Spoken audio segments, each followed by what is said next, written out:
Hello, everyone. After the initial shock had passed following the U.S. election, both U.S. government and the governments of the world started to think about the global situation and the strategy to approach it, given the circumstances. And they're right. They should.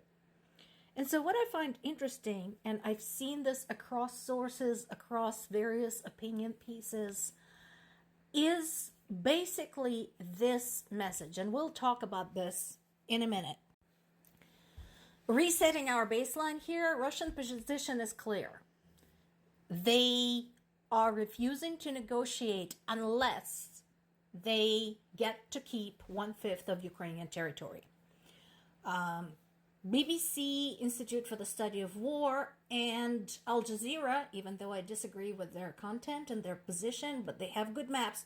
All three of those sources have excellent maps of the current status of the war in Ukraine. And I invite you to go and look for yourselves and consider what happens if Russian border moves that far to the west.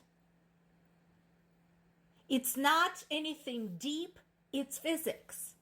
Because it moves that far in, that means their long-range missiles move that far in. The airplanes capable of dropping guided bombs have places to take off that far in. Their drones have more reach, both drones, the kamikaze drones, whose purpose is to destroy, and spy drones, whose purpose is to do reconnaissance. So, again, this has implications to everyone.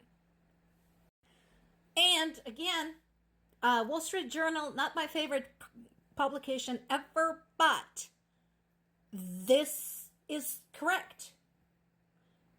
He kept saying that he can end this war in 24 hours, but never presented any specifics. So this is where the big question arises. How is he going to do this? And remember, the immediate answer has been, just like from what we have glimpsed, the withdrawal of all aid from Ukraine, potential withdrawal of the U.S. from NATO, because that does impact what NATO can do and NATO allies can do. But what is being brought up now is he sure it's such a great idea? And some of the sources and some of the analysts are saying, actually, that might end up shooting himself in the foot. Allow me to explain what I mean. This article is in the Foreign Affairs website. So pop over there, you can read the whole thing. But it brings up a very, very important point.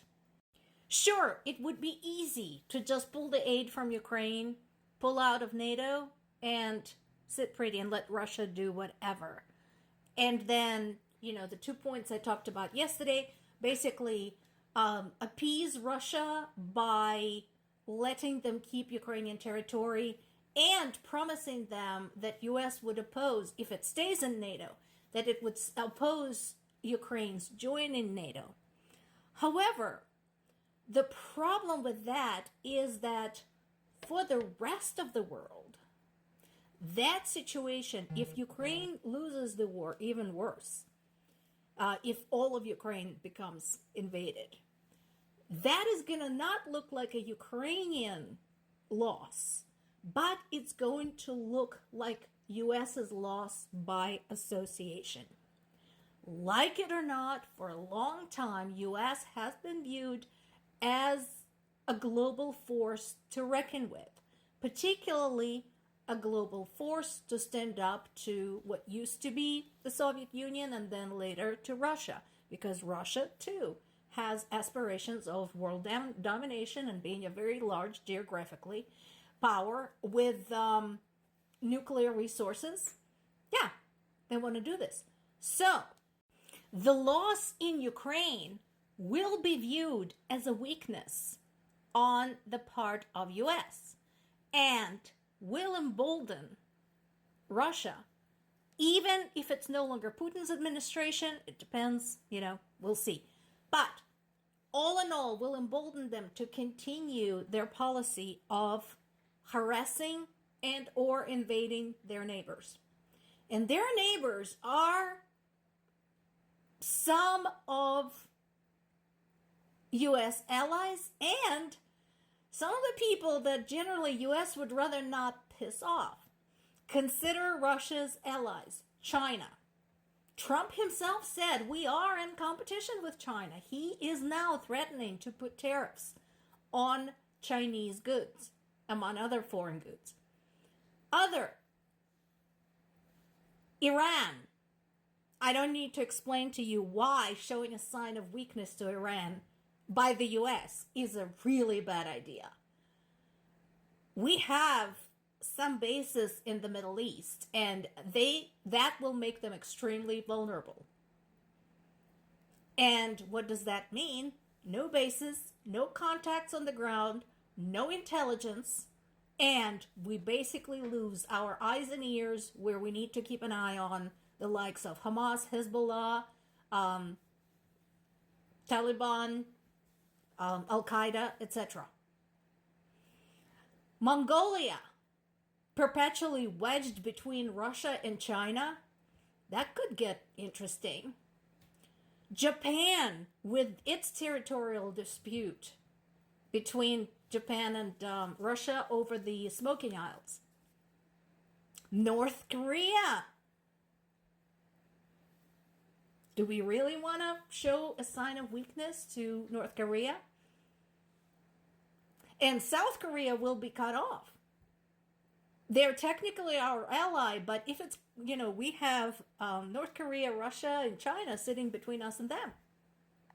So, is that what we really want to happen? And this is what this article explores, and I encourage you to consider that. Meanwhile, so for the present administration, we still have 2 months to go. So, for the present administration, are we going to have a bit of a blitz with the aid to Ukraine? And most people who watch this agree that yes, and we need to. Since we don't know whether Trump had thought or his advisors had thought of all of those very complicated global implications of a loss of a war in Ukraine,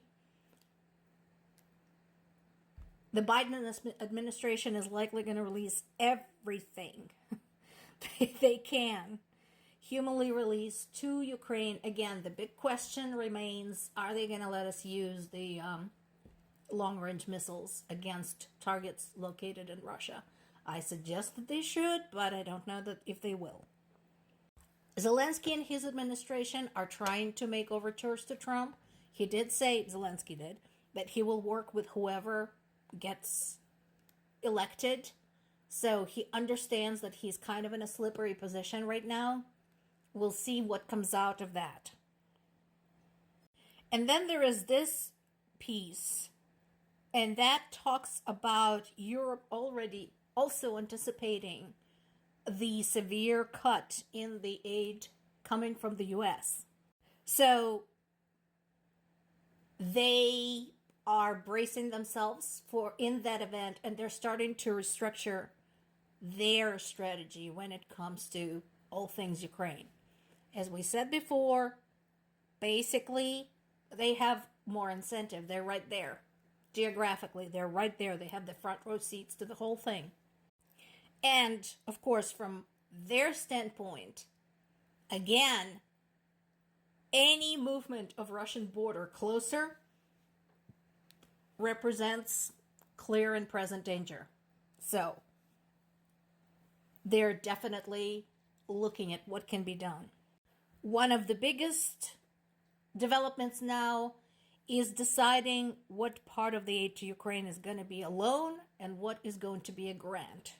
That's a developing story. We'll talk about this as more details become known.